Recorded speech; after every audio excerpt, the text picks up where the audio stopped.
My name is Clara Mitchell. I'm 34 years old, and 3 months ago I stood in a luxury ballroom filled with executives silently begging my father to finally see me. Moments earlier, he'd introduced my siblings with pride, then called me still figuring things out.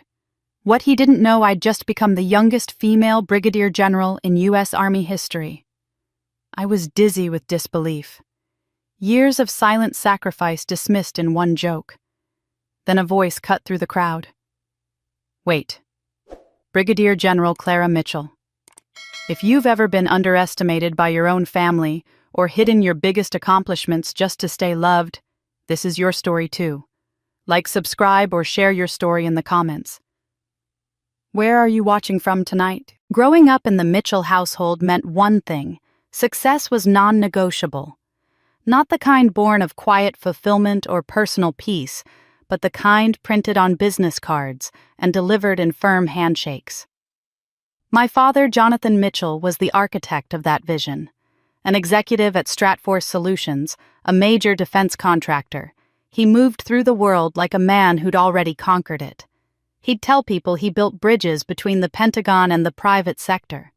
What he really built was a legacy that loomed over every dinner conversation, every birthday toast, every whispered plan about the future.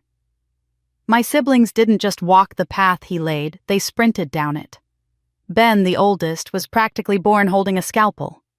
He breezed through Johns Hopkins' stitched lives back together at Mayo and could discuss cranial nerves and mergers with equal ease. Erin, ever the graceful strategist, turned her law school ambition into a senior partnership at one of the top firms in D.C. By 32, she was handling corporate litigation that made headlines. They were the pride of the Mitchell name. Then there was me, Clara, the one who colored outside the lines. Dad had mapped my future with the same precision he used for his quarterly planning decks. I'd intern at Stratforce the summer after high school, study business at Wharton, maybe tack on a master's in defense strategy from Georgetown. From there, I'd join the company as a junior analyst and rise through the ranks like him. "You're a Mitchell," he'd say, "and Mitchells don't start at the bottom." But what if I wanted to? What if I believed that some things were worth building from the ground up?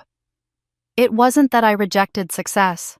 I just defined it differently. While Ben memorized anatomy flashcards and Erin debated constitutional law at the dinner table, I read memoirs from veterans and watched documentaries about humanitarian missions. I didn't dream of corner offices or corporate banquets. I dreamt of muddy boots, strategy briefings, leadership forged under pressure. I dreamt of service. The first time I told my father I was considering the Army, he laughed. Not out of meanness, out of disbelief.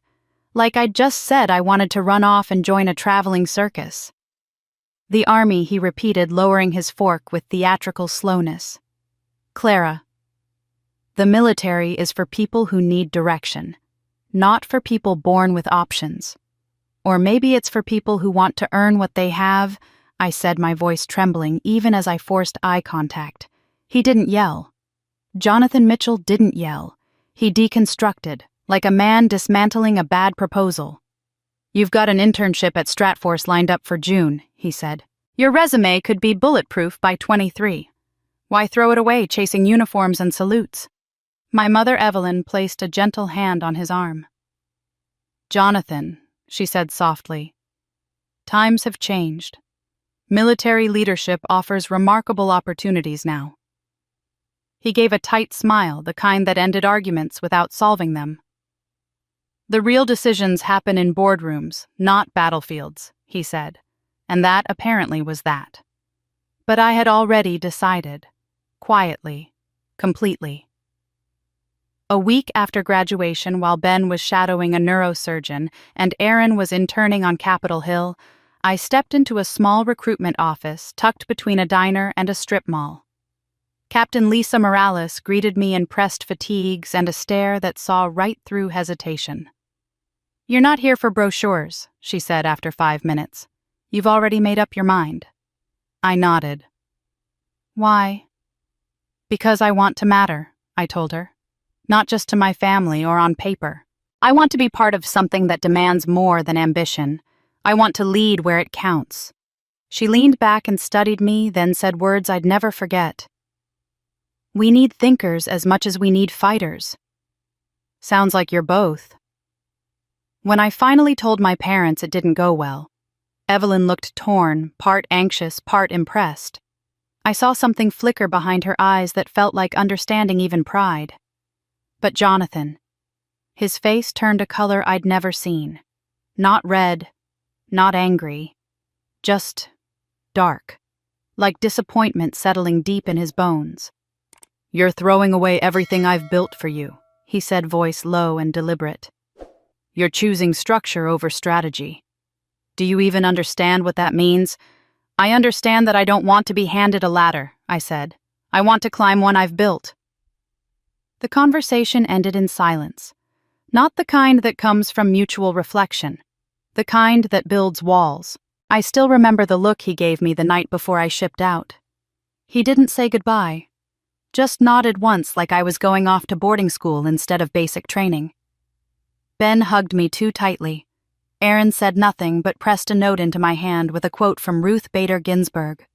"Fight for the things that you care about, but do it in a way that will lead others to join you." Evelyn made me promise to write. I did. But I stopped after the third letter went unanswered. By the time I stepped onto that bus, I wasn't the rebellious daughter chasing danger. I was a soldier. And for the first time, I wasn't following a script. I was writing my own. I never told them I passed officer candidate school with honors. That I made platoon leader halfway through my training. That I spent my second year overseas leading a field unit tasked with rapid response humanitarian operations in unstable regions. Each time Dad asked, usually over lukewarm coffee at the end of some holiday brunch, his voice was casual, uninterested. "So, still figuring things out over there," and I'd nod, smile, maybe offer a vague, "Yeah, still learning a lot." He didn't want details. Not really. And I didn't offer them. It wasn't cowardice, it was self-preservation. Because what's the point in sharing victories with someone who sees your whole career as a deviation? You learn early that shouting your worth doesn't make people listen, especially when they're committed to not hearing it. I used to come home on leave wearing my uniform until I realized I'd spend most of the visit explaining myself, justifying things to people who had no interest in understanding. Eventually, I started packing jeans and sweaters instead. It was easier to blend in, to avoid the raised eyebrows, the "that's nice." But when are you coming back to the real world looks? I remember one Thanksgiving particularly well. I'd just returned from a 6-month assignment coordinating field logistics after a series of deadly floods in Southeast Asia. Our unit helped evacuate over 10,000 civilians. We rebuilt bridges, literal and diplomatic ones. I had led a team that worked side by side with local governments and NGOs. I sat at the table between Ben, who was talking about a cutting-edge surgery he'd pioneered, and Erin, who was discussing a high-stakes trial that made her firm's quarterly newsletter. When it was my turn to share what I'd been up to, my father cut in before I opened my mouth. "Clara's still serving. Somewhere hot and chaotic, I imagine. Must keep her sharp." Everyone chuckled politely. I laughed too because the other option was crying into my mashed potatoes. Later that night, while helping my mom clear the table, I caught my reflection in the dining room mirror. My face looked tired. Not from the job, but from the ache of invisibility. The kind that doesn't bruise but builds. The only person I could really talk to about any of it was Melanie Jacobs, my closest friend in the Army. We'd met in a joint leadership seminar 2 years in. She had the kind of wit that could slice through stress and a way of listening that made you want to keep talking. One evening, after a particularly long strategy session, we ended up sitting on the floor of my quarters, a bottle of contraband Cabernet between us, boots still on, jackets off. "You're ridiculously overqualified," she said, scanning a report I'd drafted for a new supply chain model. "This should be presented at the Pentagon." "It might be," I said, stretching out. "General Hale asked me to brief his leadership team next week." Melanie raised her eyebrows. "You've got people upstairs watching you. That's not nothing." "Doesn't matter," I muttered. "Not to the people I wish it did." She looked at me, then really looked. You ever going to tell your family who you actually are? I shrugged. They're not interested. Clara. Her voice dropped. They're interested in the version of you they invented. The one that stayed close to home, climbed the corporate ladder, and smiled politely through cocktail hour. They don't know this version exists because you don't let them see her. I stared at the ceiling. Maybe I want to know they're proud of me without the stars on my shoulder. Or maybe she said gently, "You're afraid they still won't be." Even with them. I didn't answer. Because I didn't know. That was the paradox. I'd spent years working harder, rising faster, being the kind of officer who gets things done and doesn't ask for applause. And yet I wanted it just a little. Not from the army, from my family. By year 6, I had earned the rank of captain. By year 9, I was a major working inside strategic ops at European Command.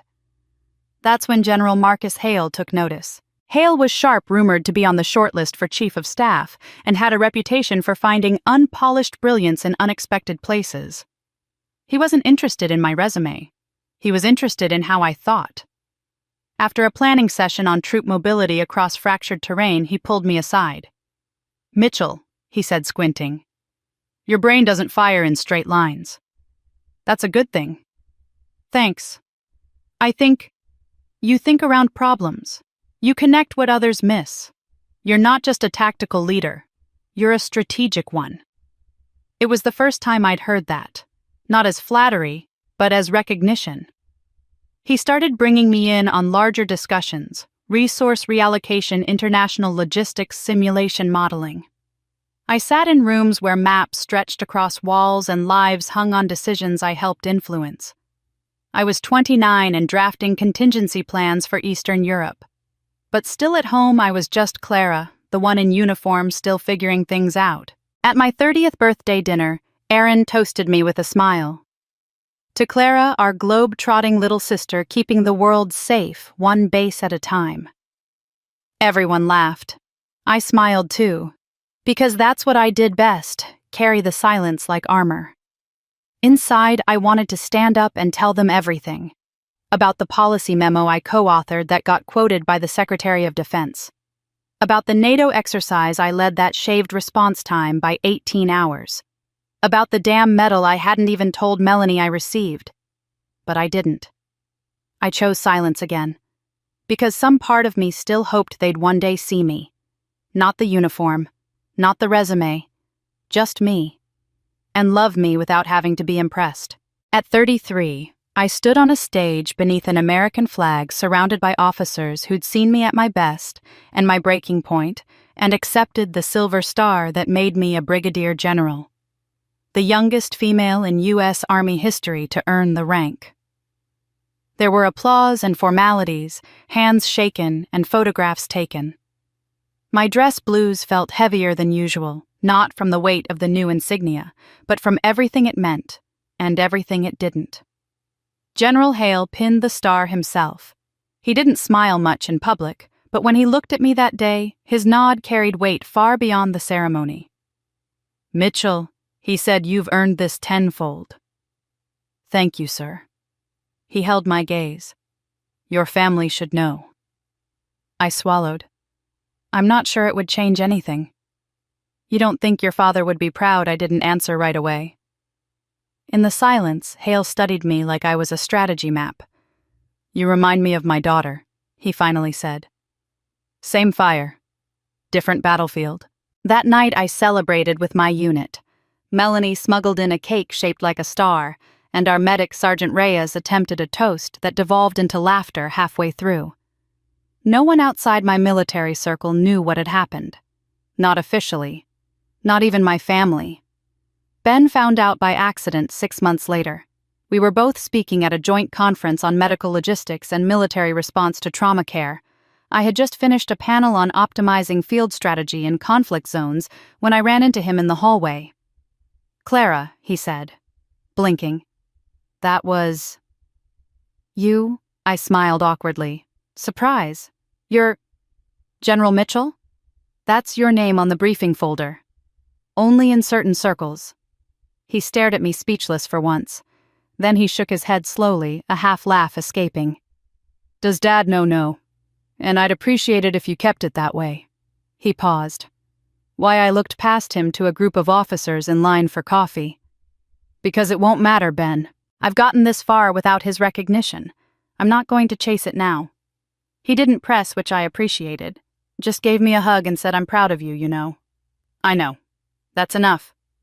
Still, part of me wanted to believe my father might feel the same. That he'd pick up the paper, see a headline buried in a defense industry column, youngest female general appointed to strategic command, and feel something shift inside. That he'd call. Just once. He didn't. The Defense Strategic Command became my new home base. A nerve center where plans weren't just written, they were lived. We oversaw readiness operations across multiple global theaters, made calls that impacted thousands of lives, forecast threats the public would never hear about. My team was lean, sharp, and loyal. We built simulations, ran live exercises, and made sure that when the phone rang at 2 a.m., we had an answer that could hold the line between stability and chaos. There were days I missed the simplicity of fieldwork, the dirt, the adrenaline, the closeness of command.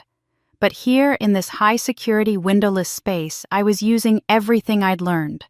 Not just tactics, but leadership, influence, precision. And yet at home, I remained static.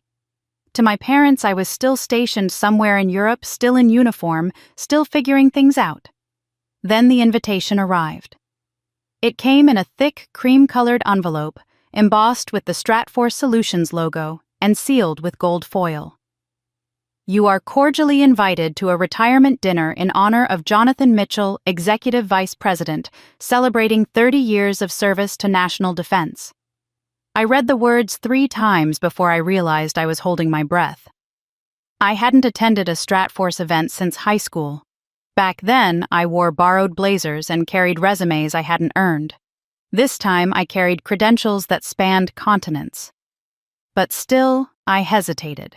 Evelyn called 2 days later. You're coming, right? I don't know.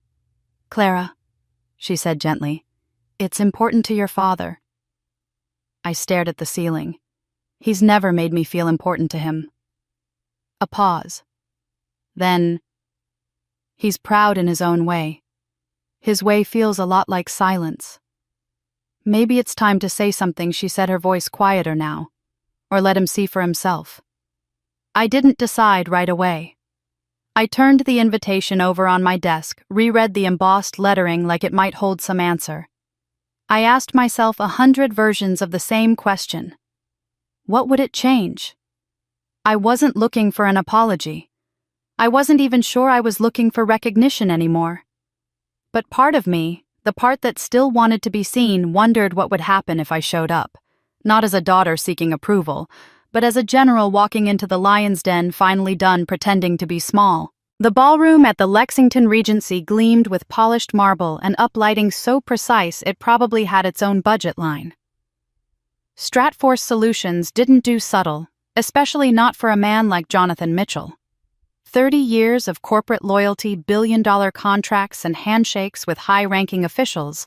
It was the kind of resume they engraved in glass. I arrived early, as always. I wore my Class A service blues, the version without ribbons or medals, but still formal. My rank insignia gleamed on each shoulder, a single silver star.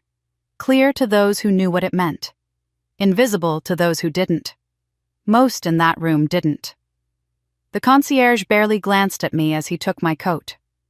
I walked through a sea of tuxedos and glittering gowns, my heels quiet on the marble floor, the cadence of boots still in my posture. I found my mother first. Evelyn stood near the entrance in navy silk, silver hair swept into a soft chignon. Her smile when she saw me was immediate and unguarded. You look wonderful, she said, hugging me with both arms. Thanks, Mom. How's it going so far? Oh, you know, too many speeches about synergy, not enough shrimp. She looped her arm through mine. He's near the bar. Thomas and Aaron are already with him.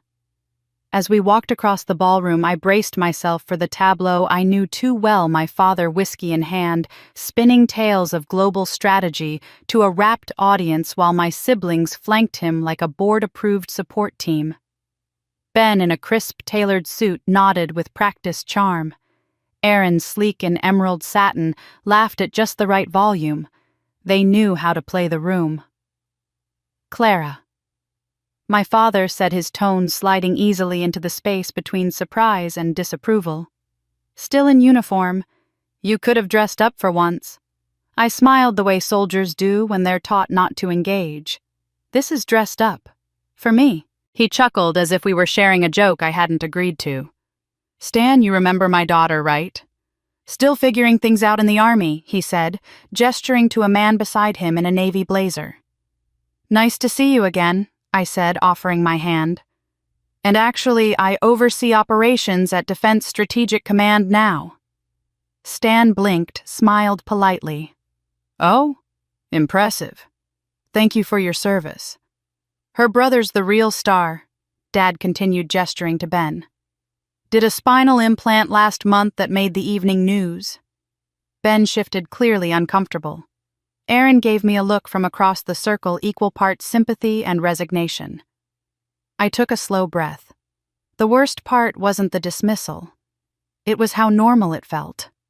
15 years in the army and I still hadn't built armor thick enough to block out that tone. The tone that said, "You're less. You could have been more. You chose wrong." I excused myself before dessert. The bar was tucked just off the main ballroom, quieter, dimmer. I found an empty stool and ordered something neat. No one asked me to smile here. No one talked over me. It was a small relief. That's when I heard a familiar voice. Clara Mitchell. I thought that was you. I turned to see Janet Weller, my father's former executive assistant, approaching in a seafoam green dress and sensible heels. She looked exactly the same as I remembered her, composed, warm, slightly wicked behind the eyes. Janet. I stood to hug her. She pulled back and gave me a look that saw more than I wanted to reveal. Your dad's talked about Ben and Aaron nonstop, she said, shaking her head. You, not so much. Some things never change, I said. Still with the army, still serving. She tilted her head. What rank are you now? I hesitated. Brigadier General? Her eyebrows shot up. Well, damn. He really didn't mention that. I didn't tell him. Why not? I shrugged, eyes fixed on the bottom of my glass. Maybe I wanted him to be proud of the person, not the title. Janet rested her arm lightly on the bar. I worked for your father for 18 years. Let me tell you something I've learned: some men only speak the language of titles. Doesn't mean they don't care. Just means they don't know how to say it in your dialect. I laughed softly. You always were the sharpest one at Stratforce. She leaned in. Don't let him dim your light, Clara. Whatever you're doing out there, I guarantee it's worth more than the applause he's chasing tonight. We sat there for a few minutes in silence, the quiet hum of distant speeches drifting in from the ballroom. I sipped my drink, the words Brigadier General still heavy in my chest, not from pride, but from the cost of holding them alone for so long. Eventually, I stood. Thanks, Janet. For what? For seeing me. She smiled. Takes one strategist to recognize another. I walked back toward the ballroom, heels louder now, pulse steadier. The night hadn't changed, but I had. Just a little. Enough to remember who I was before they tried to define me. And I wasn't done. The final blow came wrapped in another joke.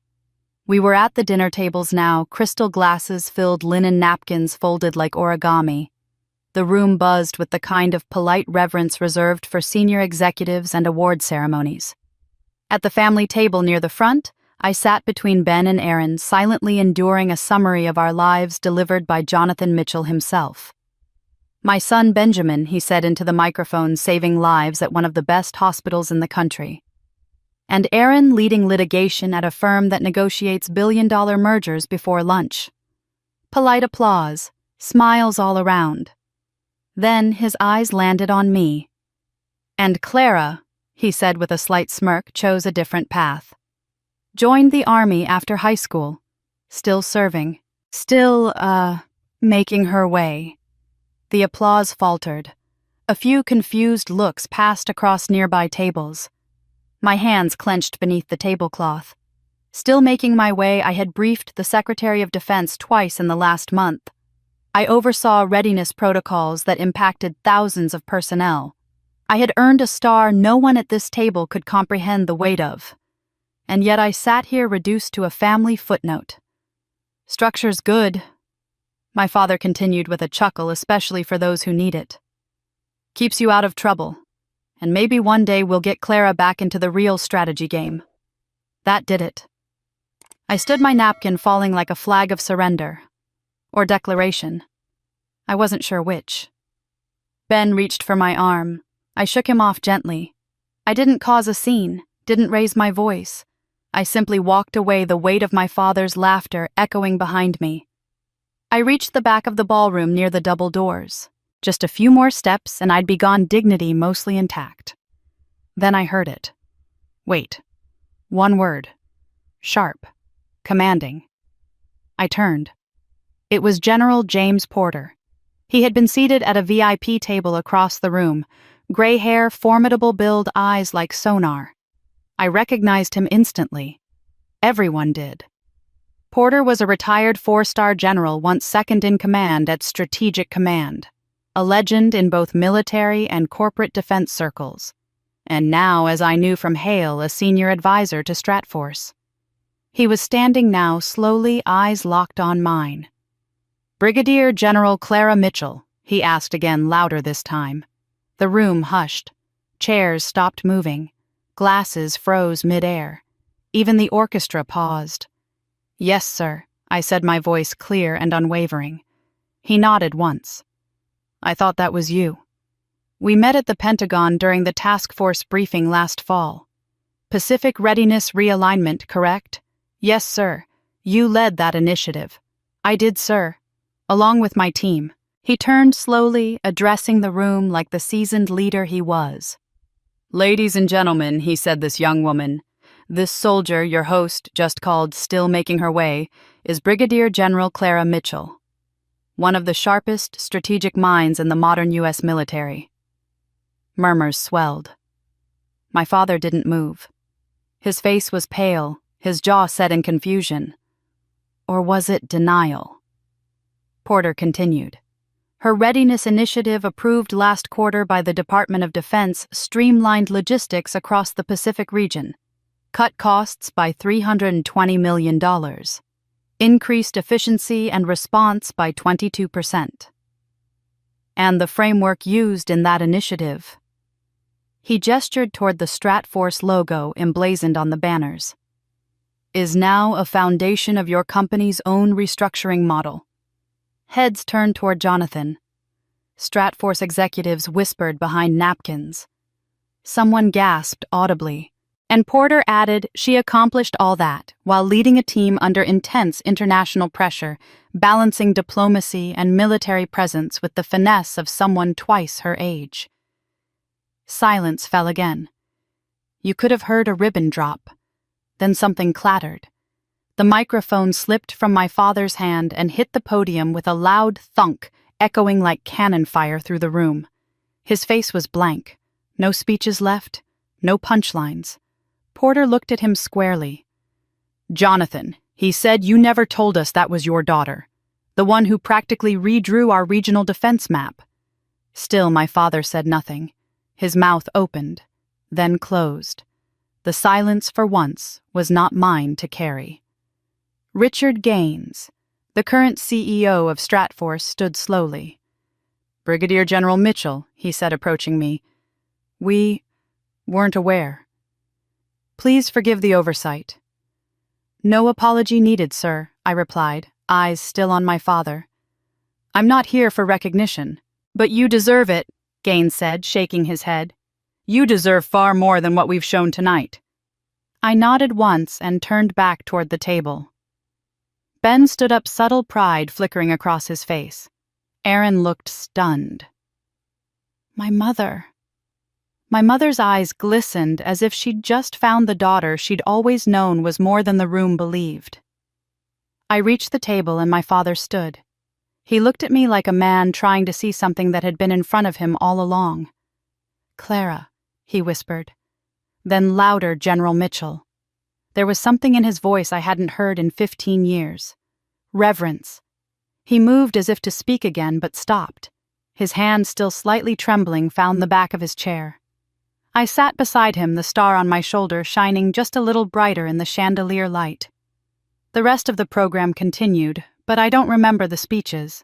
I only remember the moment the balance of power shifted, and the woman I had become stepped out from behind the daughter I'd been.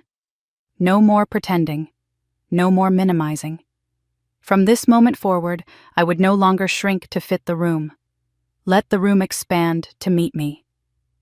"Would you like to say a few words?" General Porter asked, his voice warm, but unmistakably authoritative. I hadn't planned on it. Hadn't imagined standing behind a podium tonight, especially not this one built for my father's accolades, not my truth. But something inside me shifted. This wasn't about stealing his spotlight. It wasn't revenge or rebuttal. It was reclamation. I rose slowly, aware of the eyes following every movement, aware of the weight in my chest. Not fear, but history. As I approached the stage, I passed my father.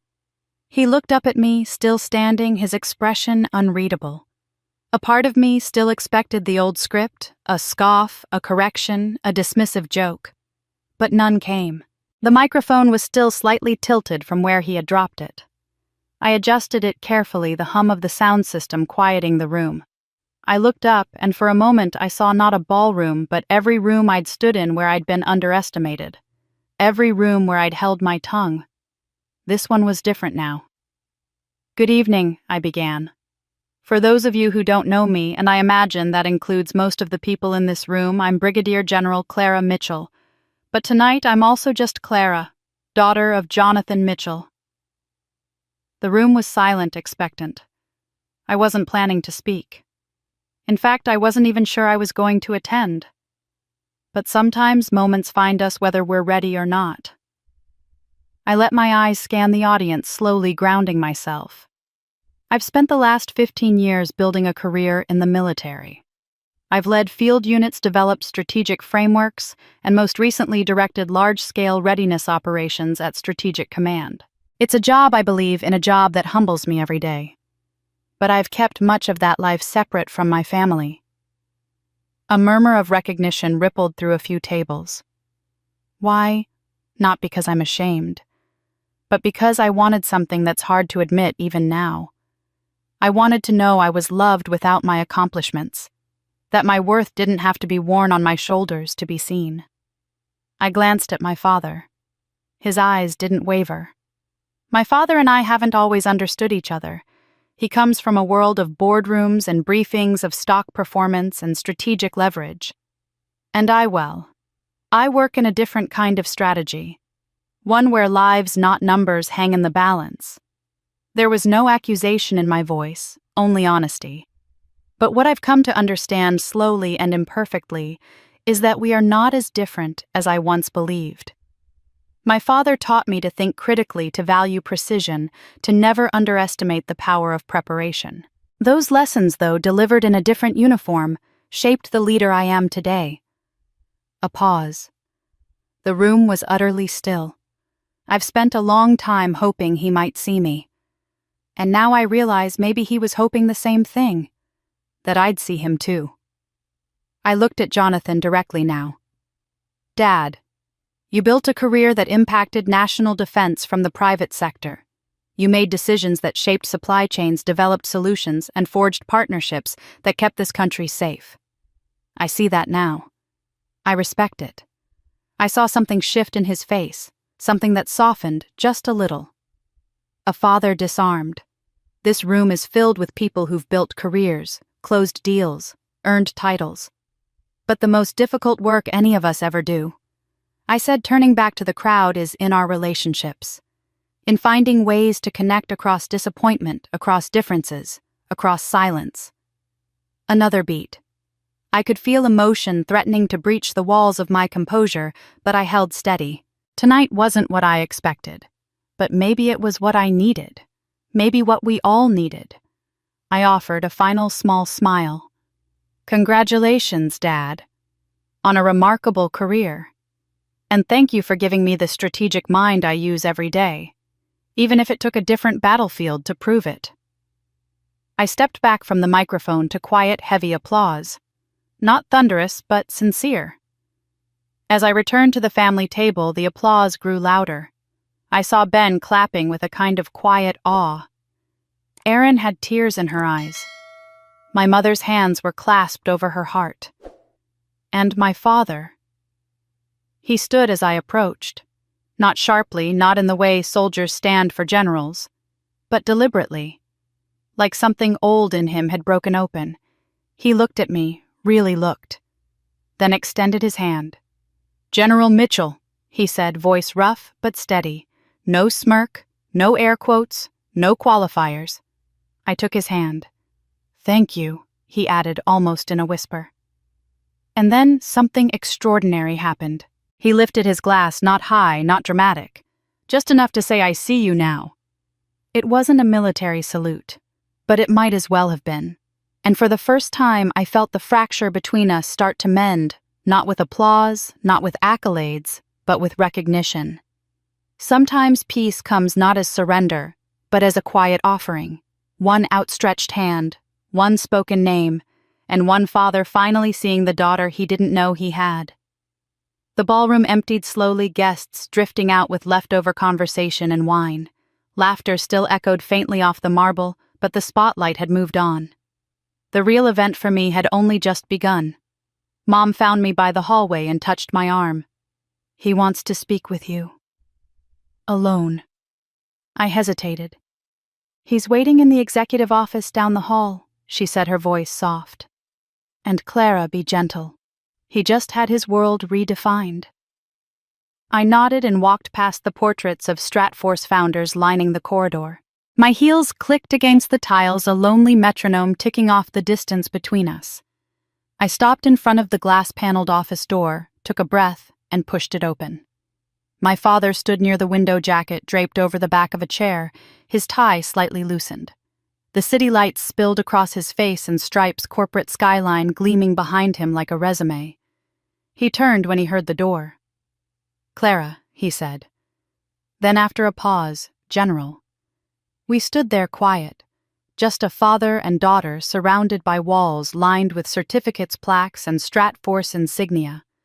Achievements hung in glass and wood, but none of them felt as heavy as the space between us. "You could have told me," he said at last, voice low. "You could have asked," I replied, meeting his eyes. He exhaled slowly, the weight of 1,000 missed conversations hanging between us. "I didn't mean to dismiss you," he said. I raised an eyebrow. "But you did." He nodded, surprisingly quick to accept it. "I know. You decided who I was before I even had the chance to show you." I continued. "From the moment I enlisted, you saw it as a detour, not a direction." I was afraid he said catching me off guard. Not just of losing you to danger, but of losing the version of you I understood. I crossed my arms. "You mean the one you planned?" He didn't argue. I had a picture in my head. Of the three of you, all of you brilliant, polished, successful in ways the world could easily admire. You weren't supposed to choose the hardest path. "I didn't choose the hard path to defy you, Dad," I said. "I chose it because I believed in it. Because I needed to know who I was outside of everything you mapped out." He looked down at his hands. "I was looking for what I wanted to see. I know I said. I was waiting to be seen."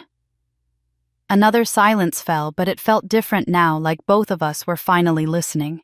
He moved to one of the leather chairs and gestured for me to sit. We did facing each other like diplomats at a negotiation table. "I watched your speech," he said. "Not just heard it, watched it. You had the room in your hand, Clara. That's what generals do," I said lightly. He smiled faintly. "You reminded me of someone. Let me guess, someone strategic, detail-obsessed." "Has to be right, Touché," he said, laughing softly. We were quiet again. But this time, it didn't hurt. "You know, I said after a moment, you did teach me a lot. About leadership, strategy, framing your argument. You just didn't know you were teaching. His eyebrows lifted slightly. I didn't. You used to talk about leverage at dinner like it was an art form, about how you never present your full position in the first meeting, that you listen first, measure the room, anticipate. I applied that in every command position I've had. He leaned back slowly, absorbing the words. So you were listening, always. I just adapted it to a different battlefield. He looked at me, something in his expression changing, less pride, more understanding. A father seeing not just a success story, but the arc of someone shaped by his influence even when unrecognized. I used to think my work at Stratforce mattered more because it had polish. Charts, board meetings. But the way Porter described what you've done, it's different. Deeper. It affects real lives. It does, I said. So did yours. We just approached it from opposite flanks. He nodded slowly. Same mission. Different uniforms. We sat with that thought for a moment, two strategic thinkers finally realizing they'd been aligned all along, just separated by doctrine and distance. You know, he said, for all my assumptions, I never imagined you'd outrank half the people I used to take orders from. Good, I said. Because I didn't do it to prove anything.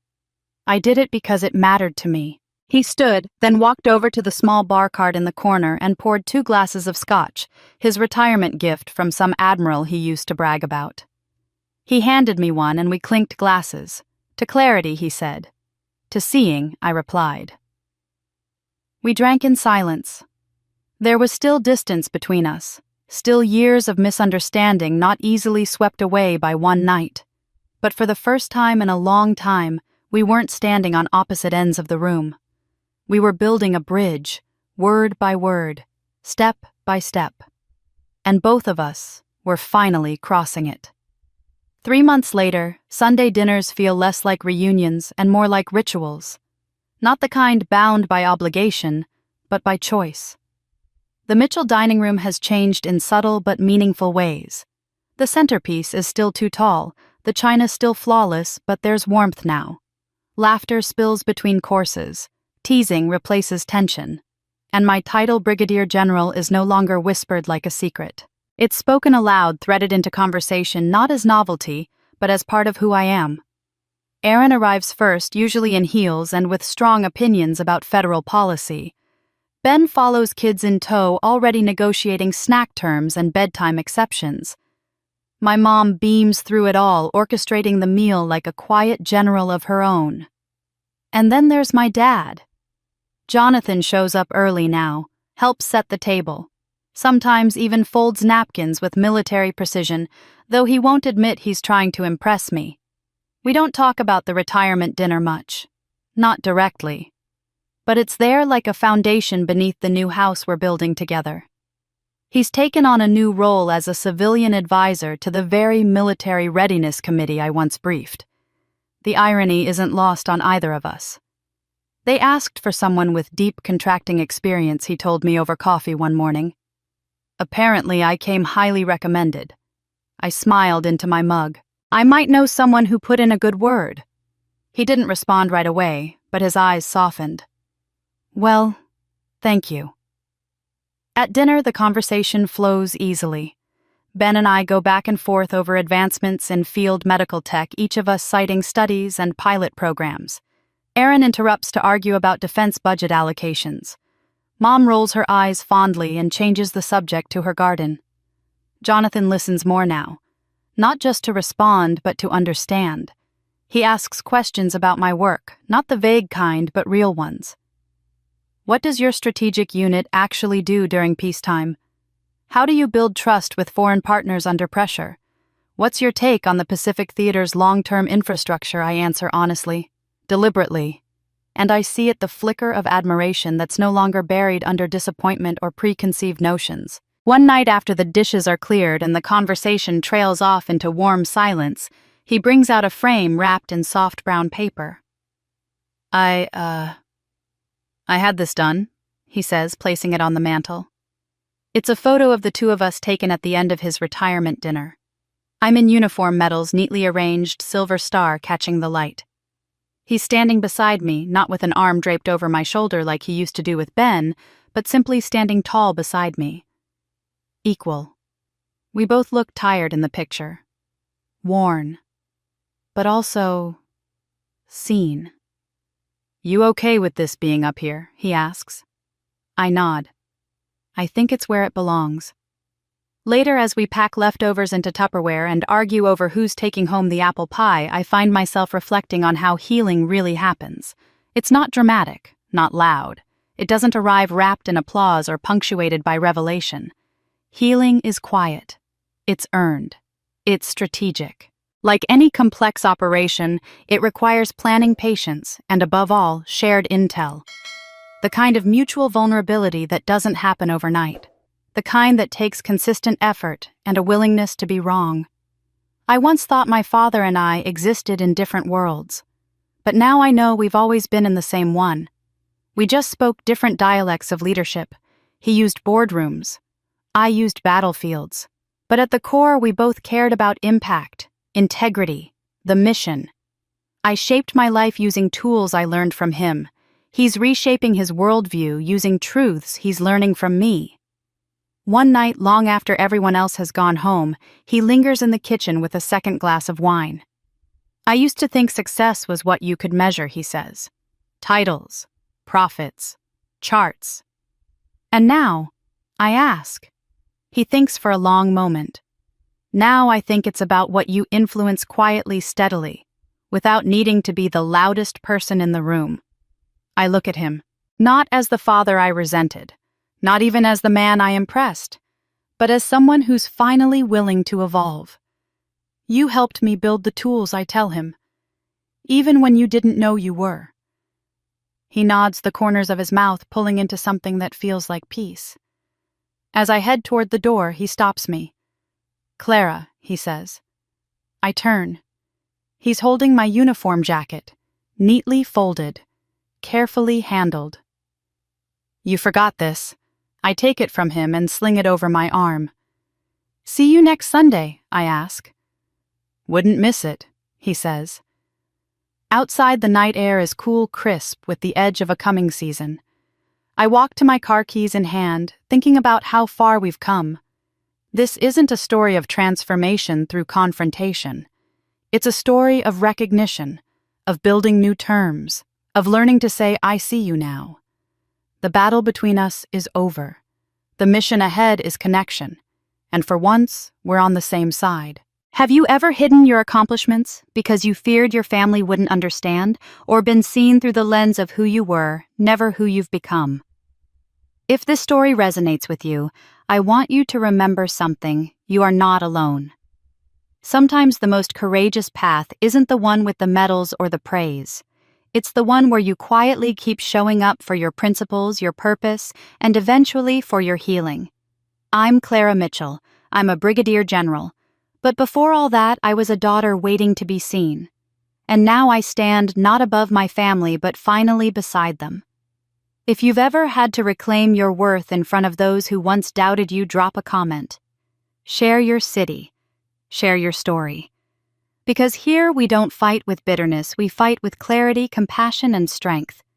And sometimes the most strategic move of all is forgiveness. Don't forget to like, subscribe, and turn on notifications. We tell stories here that matter, stories that heal,